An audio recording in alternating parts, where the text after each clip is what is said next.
Hi, everyone. Welcome back to the Beyond Product podcast. My name is Moshe Mikanovsky, and I'm your host. Today, we have a special episode featuring several founders and startups from UTE, University of Toronto Entrepreneurship Community. I'm excited to speak today with Jon French, UTE's director for the past 5.5 years. With his frontline access to thousands of founders and ventures through the university and the broader ecosystem, Jon has deep insights on trends, where innovation happens, and what the future might bring. University of Toronto was recently recognized by PitchBook in their annual ranking as the top university in Canada for entrepreneurs and number one in the world. With the university's mandate to assist every entrepreneur student, alumni, and professor in their journey, UT consists of 12 accelerators across the university's 3 campuses, which over the years helped more than 1,500 venture-backed companies, 20,000 jobs created, and over $14 billion funding raised. So welcome to the podcast, Jon. It's really nice having you over here. Thrilled to be here. Thanks for having me. Yes, and you're joining us today, of course, from U of T, right? That's right. I'm on campus. I'm in this beautiful building they call the Schwartz-Riesman Innovation Campus, which is one of the big innovation hubs on the university tri-campus ecosystem. And so in our building, not only do we have our co-working space for student entrepreneurs, but the Vector Institute for Artificial Intelligence is here. Rootquotient is here, as well as several of our other campus accelerators. So it's a great space to be. Very, very AI and machine learning focus is the mission of the building. Yeah, we feel very lucky to be able to be part of the community and to be this, a partner, a member, and have access to all of these innovations that happens around where this is just the first building. There is another building that is going to come up in the next few years, right? Exactly. I don't know what the latest timeline is for the second tower, but it's supposed to be twice as big. And so the building that we're in is 250,000 square feet. The second tower is supposed to be 500,000 square feet and focused on wet lab and life sciences. And so when we think about a lot of the trends related to new materials, drug discovery, the synergies between our building, which is AI and machine learning focused, and a building with wet lab space and incubation space on the life sciences side is going to be pretty powerful. Yes. So we'll talk a bit more about that in a second. But first, I want you to do maybe a more deeper introduction of yourself. How did you get to be in the center of helping all of those startups, so many startups and so many founders and entrepreneurs through UT? Yeah, this is a fun story. We could take the whole podcast just talking about my background. But so if you go way back, I've always worked with students and the intersection of really strong students and the private sector and education. And so I spent almost a decade with a group called the Chartered Accountants of Ontario. Now they'd be called the CPA, Certified Professional Accountants. But I was the liaison between students at universities and high schools and the big 4 accounting firms and delivered programming for those students. So I was there for about a decade. And then I moved to the other end, let's say, of the innovation ecosystem, and I joined a not-for-profit called Next. Some of your listeners might be familiar with Next Canada, Next 36, Next AI, and was there for about 8 or 9 years, supporting really high potential student entrepreneurs from across Canada. Mission aligned, focused on Canadian prosperity. And we launched an AI accelerator in both Toronto and Montreal. And then during the pandemic, I joined the University of Toronto. And it was kind of the logical next step for someone who's just really passionate about supporting high potential entrepreneurs. And I've landed in UTE or U of T Entrepreneurship, which I always describe as the connective tissue for all of the incredible programming that happens across the 3 campuses at the university. We're located inside the office of our Vice President, Research and Innovation. Her name's Leah Cowan. She's also an entrepreneur as well as a researcher, and our VP. And so we have a close connectivity to the tech transfer office here at the University of Toronto, supporting a lot of those deep tech university spinouts. But that's my trajectory, and I've been here for 5.5 years now. Nice. So yes, you started in 2020. Was that like in the midst of the pandemic? Yeah. Into it? That was fun, I'm sure. Yeah, it was a very tough time to be starting a new job. So I interviewed for the role in March 2020. And if you remember, there were a couple of days where we just kind of sensed that the world was coming to an end, if you will. One of the days was when the NBA, the National the basketball association canceled their season. And that was Right. actually the day that I had my interview for the role. And then, weeks went by, maybe a month went by, and I didn't get a call back for the job. So I thought, I guess I bombed that interview. I didn't do very well. And then shortly after that, I did get a call. And so I joined in May 2020.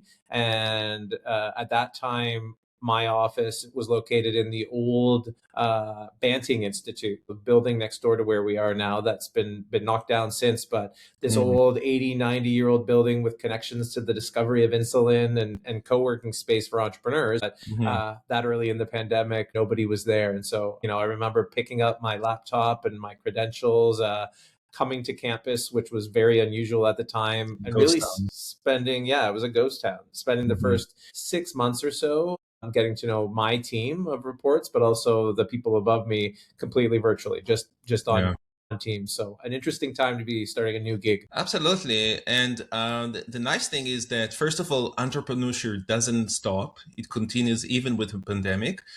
And also the pandemic actually encouraged a lot of entrepreneurship for new things that either encourage new things or encourage really a new product market fit and market fit in general for existing systems that got a huge boost. Did you see that also in the UT community? I did. It's a good observation.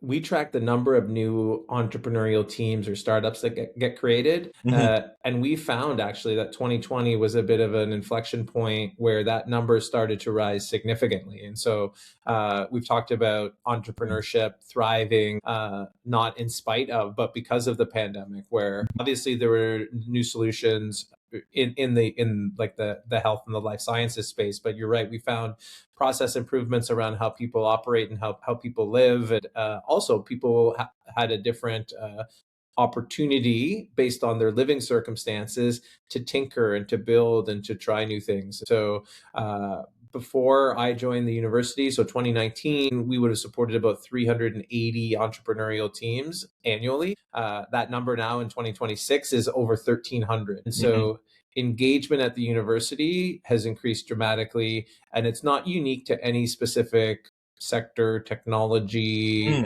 lots of new use cases, plus a different mindset emerged from the pandemic, I would say. Yeah, absolutely. One of the companies that we featured in this series for UTE, they also were affected, and some of the research that they did was based on the pandemic.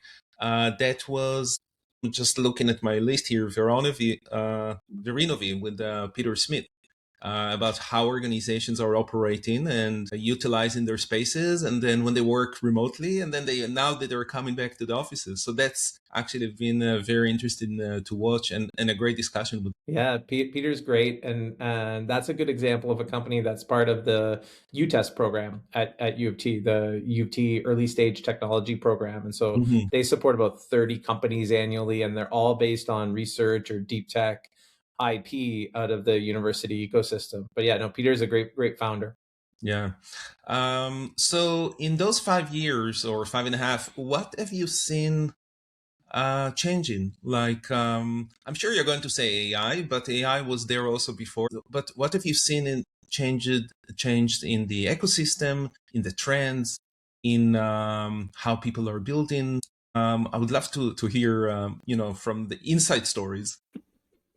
Yeah, lots of different ways to answer this question. You're right that yes, obviously all things AI and AI dominant or AI native businesses are still where the investors are frothy, where companies are being created.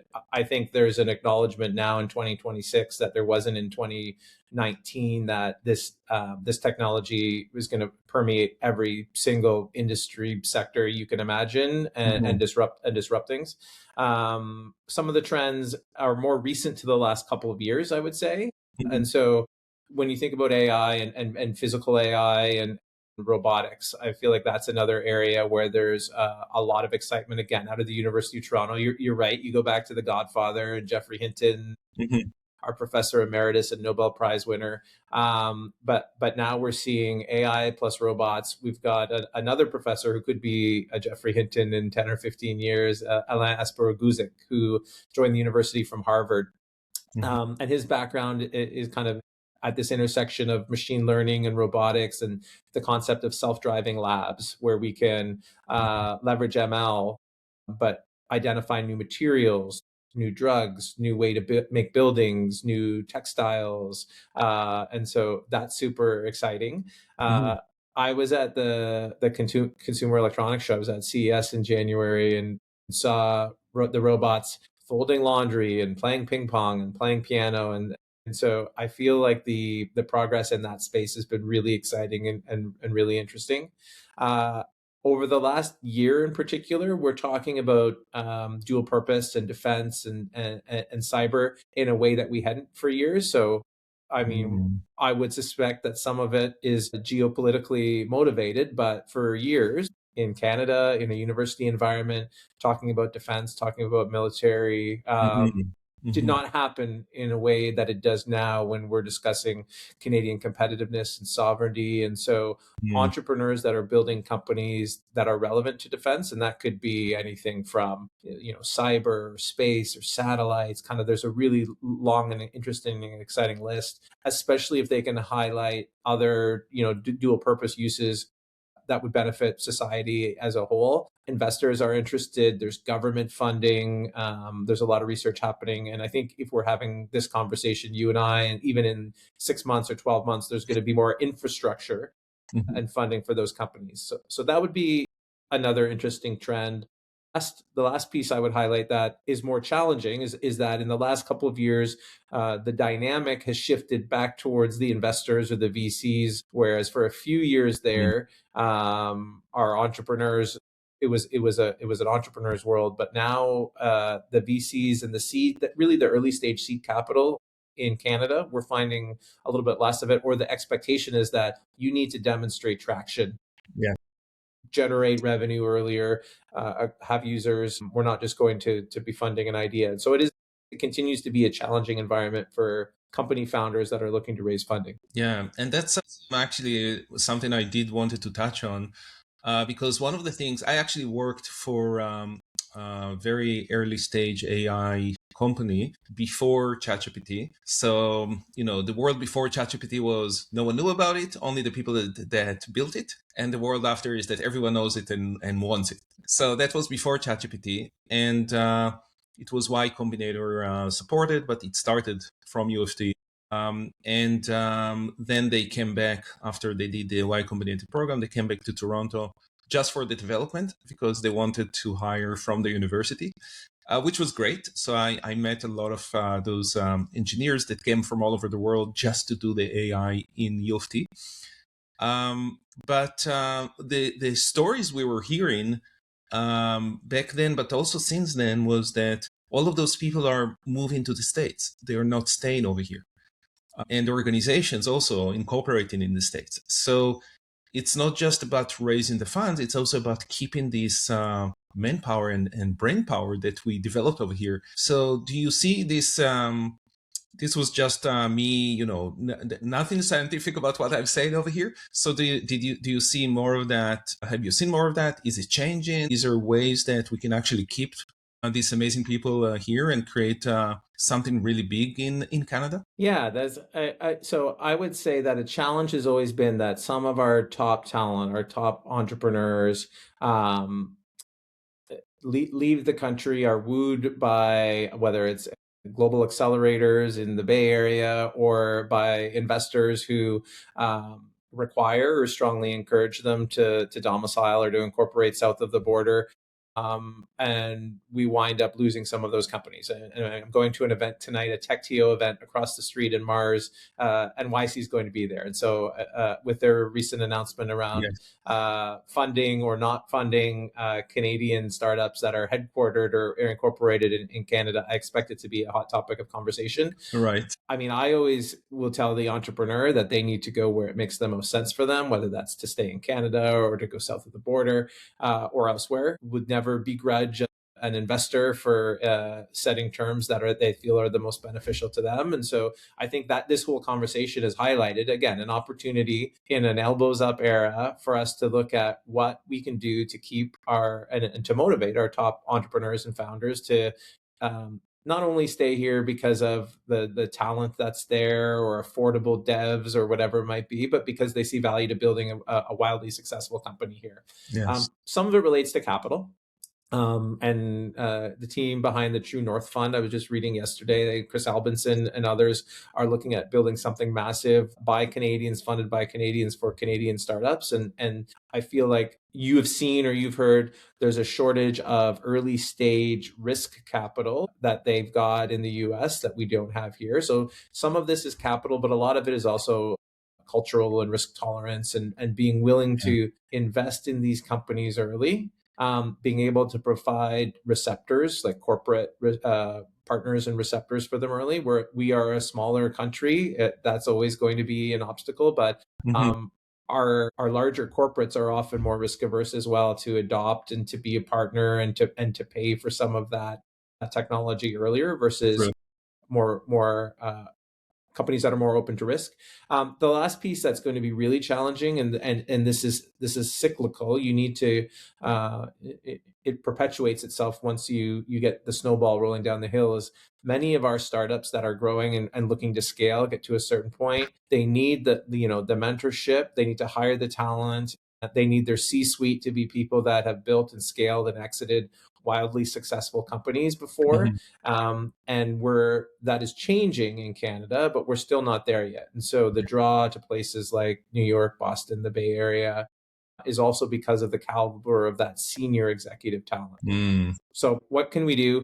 We can continue to encourage our investors to, be more bold, more maybe American in their aversion to risk. As we have exits, and we're starting to see some of those, encourage or facilitate that talent to stay in the Canadian ecosystem. Right. And then finally, we need to, as a country, procure Canadian, buy earlier.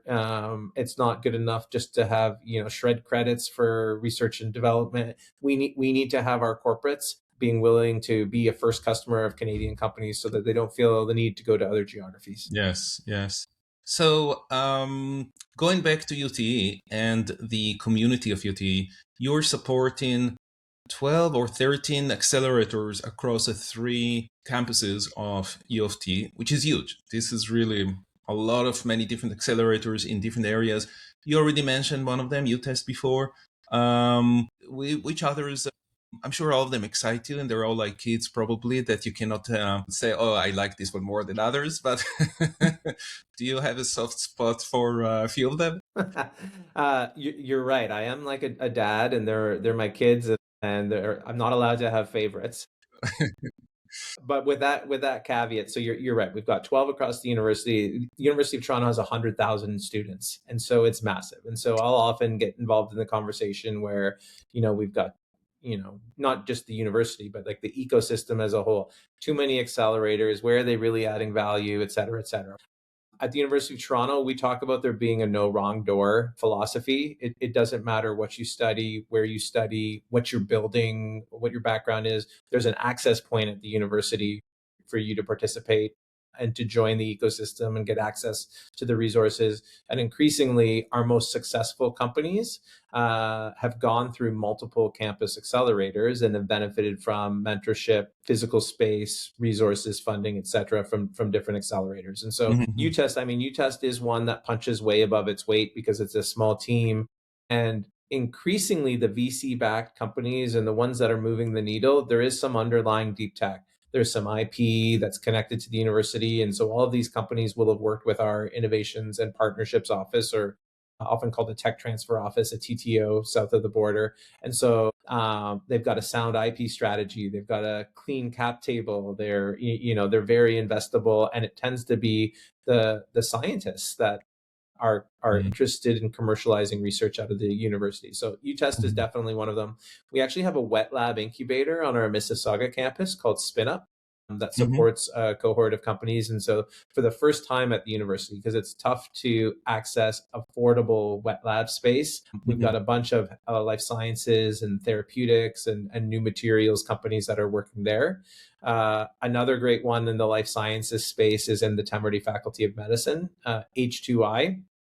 Mhm.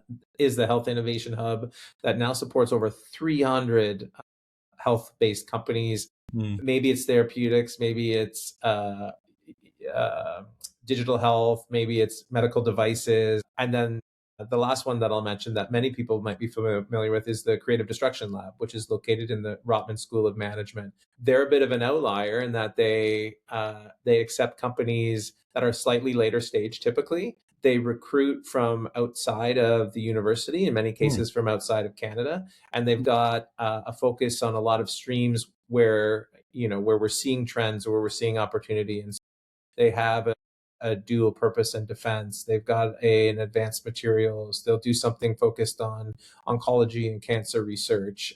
And so CDL would be another really exciting one, but there's so many of them. I guess Yeah. the last one, Moshe, I've got to mention because it's February the 2nd, so we're at the beginning of Black History Month, and so the Mhm. university also has the BFN, which is our Right. Black Founders Right. Network. But Mhm. they're all great. There's Yep. and not all of them are the last thing I'll say is not all of them are focused on raising VC capital and building a unicorn, and that's the other unique piece and what I love about my role of being at a publicly funded institution. We recognize that we want to crank these companies out and spin them out of the university and have unicorns that make the world a better place, that make the Canadian economy a better place. But then at the other end of the spectrum, if you're a first year undergraduate student and you're learning entrepreneurial or entrepreneurial skills, you're learning how to do customer discovery or how to pitch yourself or pitch an idea, those skills will help you when you graduate, even if you're not working on a startup company. And so Mhm. it's fun to be supporting both ends of that continuum at the university. Absolutely. And coming from engineering, software engineering background, and I'm always have to say that because there are so many other types, and digital product background, and teaching in the business world, seeing all of this innovation that is coming up in health and medical and bio and deep tech always really impressed me. I'm like, these people are so smart, and the things that they're building are so amazing. And some of the applications that they do with AI, this is really where I'm looking to see where AI is going. Because to me, AI is really, what we're seeing today to help us be a bit more faster, or, with the things that we already supposed to know how to do. It's one thing, but to see applications of things that we as humans could never have done without it, that's really incredible. You're totally right. Uh, some of the companies that are exciting for your listeners to check out. 16-bit is a company that is taking kind of X-rays and MRIs and leveraging computer vision to be able to now identify cancer or negative outcomes from these documents at a rate that's much more effective and accurate than even radiologists. Hmm. We just announced a plug for U of T Entrepreneurship Week, which is happening at the beginning of March 2nd to the 6th. And on March 5th, we've got this event we call True Blue Impact Day. And in addition to Alain, who I've already mentioned from the Accelerate Consortium, he's the person that we hired from Harvard, a chemistry and computer science faculty member at the university. We've got Christine Allen, who's one of the co-founders of Intrepid AI. And so again, using artificial intelligence to identify new drugs quickly. Mm. And then our third speaker is Malizia Radicic, who's focused on this concept of heart on a chip. And so the idea that you can test different therapeutics for your heart, leveraging AI without actually having to do it on a real heart. So many examples of Amazing. AI, life sciences. We're seeing a lot around personalized medicine and precision medicine, Yeah. remote diagnostics, lab in a box, and a lot of that is again, it's a university like U of T that not only has the one of the greatest faculties of medicine in the country, but also proximity to 9 teaching hospitals, many of them around where you and I work. Yes. And then when you think about layering on the AI potential, it's really where we're seeing a lot of exciting traction. Absolutely. And hopefully all of those things could stay as innovation coming up from Canada and not be shipped, to somewhere else. I mean, yes, ship them after to sell it to them, but the innovation should stay over here. So I did wanted to ask you, about the areas and industries that companies are being created, but you already touched on a lot of those. So do you see specific trends over there also for the investors, and where there is a good fit between innovation to raising funds and being able to be, more successful, I guess? Yeah. Not that raising fund is a measure of success. It's really the outcomes eventually. They can make something with this money, but it still helps. Yes, yeah, and that's a really important point. I find one of the things our entrepreneurs often fall in love with too early is the idea of raising VC capital when there's so Yeah. much power and control that you keep for your company if you can find non-dilutive grant funding, if you can bootstrap and generate revenue. Like these are always what entrepreneurs should be looking at before they look at VC funding. But Mhm. sometimes if you want to scale fast, or if what you're doing is capital intensive, you need to get those funds. So, Yeah. I mean, building relationships with investors, it happens over weeks, months, years. Most of the VCs you'll talk to will have already met a company and then talked to their founder and kicked the tires a little bit and built a relationship 8, 9, 10 times before they ultimately will write a check. I mentioned that I'm finding it more challenging for early stage founders that don't already have traction, not necessarily revenue, but some real validation from the market, talking to customers, etc. And so that's one of the things that investors need to be thinking of. Uh, Founders need to be thinking of. The other trend that's somewhat related to cyber and a few of the other, but that I see something similar to what I saw 10 or 15 years ago with AI is in the quantum space. Like quantum on the research side, it continues to progress really quickly. And at the University of Toronto and some of the other institutions in Canada and globally, we're getting at a point where we now have well-funded, capitalized companies in the Mhm. space. Xanadu is a good example of a company with a connection to the University of Toronto, but it's Mhm. still fairly nascent and early stage. Like the applications and the companies have not caught up to the potential of the technology. It Mhm. reminds me a lot of 10 or 15 years ago with AI, where, Mhm. and again, going back to Canada's potential, where we had we were dominant in the market when it came to research and the researchers, and depending on who you talk to, we did an okay to a terrible job of kind of commercializing and reaping the benefit of a nation. Mhm. That's kind of where things are on quantum as well. So I'm seeing a lot more investors kind of asking questions around the quantum startups that are coming out of our ecosystem, and so Mhm. that's an exciting angle as well. So maybe the next OpenAI/ChatGPT of quantum is going to be a Canadian. Let's hope so. Exactly. Yeah. Yeah, yeah, amazing. So a lot of stuff going on over there, and we could definitely talk for hours about each one of those companies or startups and the ecosystem. What I do encourage our listeners is to check out UTE and see there is so much in there. And I'm sure that before UTE was created, there was all of those different areas, but this is really a central place where you can really see what's going on with the innovation in the University of Toronto. So that's a very very cool source for everyone.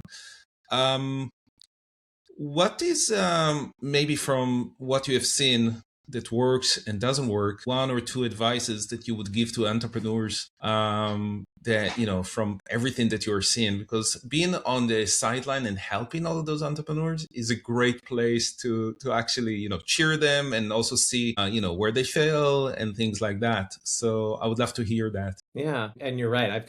My role allows me to see thousands of companies. I've heard thousands of pitches. I know a little bit about a lot of companies, and I don't often get a chance to go super Mhm. deep, but a couple of them I've mentioned. So I mentioned the funding piece, like think about other funding sources before VC. I do really think you need to make sure you're talking to your customers. Like do customer discovery. Don't just do surveys. Get your product in their hands. Really dig deep, do that.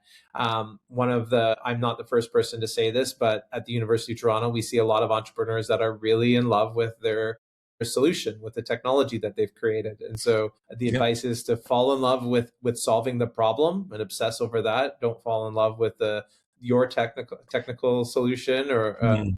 that would be important. Never lose sight of the importance of having some cash flow and being smart when it comes to finance and accounting, because you might have a great idea, but when you run out of runway, that's the end. So be very cognizant of that as well. And then the last piece, and this goes back to what we need to do as a country, and corporates being early adopters, don't be afraid to monetize early. For a lot of our entrepreneurs that are so green and so young, because in many cases it's the first company they're building and they're a university student, there's fear to alienate a potential customer, or the big win is when you have an unpaid pilot, and in some cases that makes sense, but when you've built a product that's driving value, monetize it early, because there's no better validation than someone who's willing to actually pay for it. Absolutely. Yes, every signal is a signal, and if they are not willing to pay for it, there is a reason why they're not willing to pay for it. So that's always like something to look into and study. Great advice over there. I love each one of them, and we've heard many of them from other people. And in the back of my mind, I thought about that, falling in love with a solution, how hard it might be for scientists that came up or work for years with a specific technology not to fall in love with that solution, or at least, finding a problem for the solution that they're building. So it's really interesting. I'm sure they started it with some problem in mind that they're trying to solve in a new, novel way with some IP, etc. But still, I can see how hard it can be for someone like that. It's true. But one of the neat trends is we're seeing a lot of faculty, a lot of professors and researchers spin out their research into companies. And so if years ago, first you got to get over this commercialization as a dirty word, and we're not just doing research for research's sake. But I think that we're past that in a lot of instances.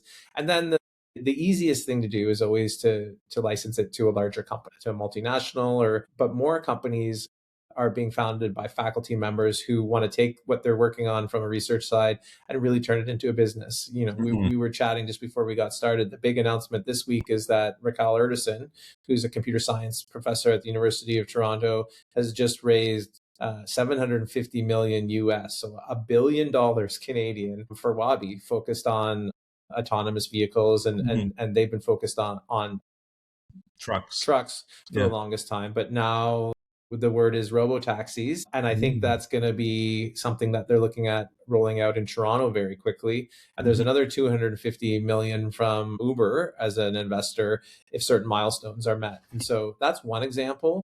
Molly Shoyshit is a U of T professor who's got a lab and has spun out several companies, including Amacathera. And so this is a gel that is focused on drug release and drug distribution as a something that can battle opiates.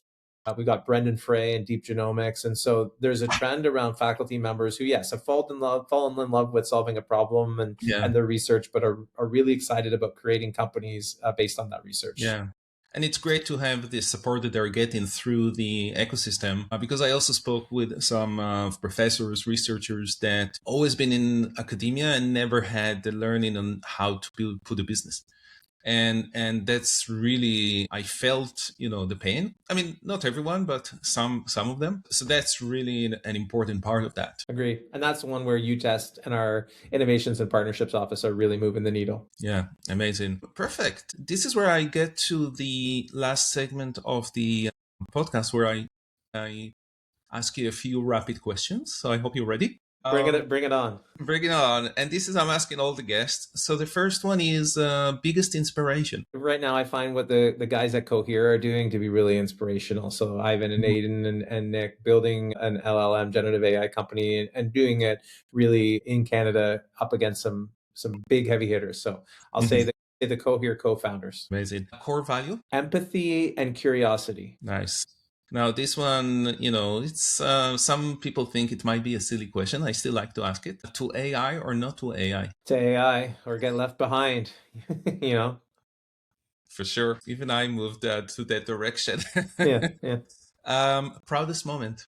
I mean, professionally, a couple of years ago, I was given an award by the Minister of Colleges and Universities for some of the work that I'm doing at U of T, and in particular around two initiatives, both that Black Founders Network that I mentioned and helping to launch that, and the work that the university does around IP education for all of our stakeholders. And so that was a pretty proud moment. Mm-hmm. Amazing. And last question, next goal. Well, it's a long list, Moshe. I want to be part of a group, and I think we're going to see this in short order, that launches investment vehicles or a fund that supports U of T startups in particular, which is something they do a lot of south of the border, but we don't do that much here in Canada. I see. Amazing. Amazing. That sounds like a great goal over there. Yeah. Stay tuned for more. Stay tuned. Absolutely. Thank you very much. Is there anything that you would like to add that we didn't cover? I mean, a shout out for anybody that is interested in learning more about this ecosystem. In addition to checking out our website, which you should, we do an annual entrepreneurship week from March 2nd to 6th. And it's kind of like the TIFF, the Toronto International Film Festival, or the Cannes Film Festival, for all things startup activities. So we'll have about 20 events during that week. Everything from deep tech to mental health and wellness for founders, celebrating International Women's Day. And so I would encourage anybody that's interested to check out our website, register for some of those events, and learn more about our ecosystem. I'm looking forward to that as well. Amazing. And we have one more thing. If you're an investor, if you write checks, we have a quarterly investor-facing newsletter called the Deep Tech Download with a bunch of actively raising companies. And so definitely sign up for that as well. Amazing. Amazing. So it's an ecosystem for everyone. You got it. You got it. Amazing. Thank you so much, Jon. This was really, special for me to have you on the show and to learn from you with all of that experience with the huge ecosystem of U of T. One of the leading or the leading university in the world when it comes to innovation and entrepreneurship. Thank you for having me. It was my pleasure. And thanks for being a part of this ecosystem. My pleasure. We're always happy to be part of it at Rootquotient. Amazing. Have a great day.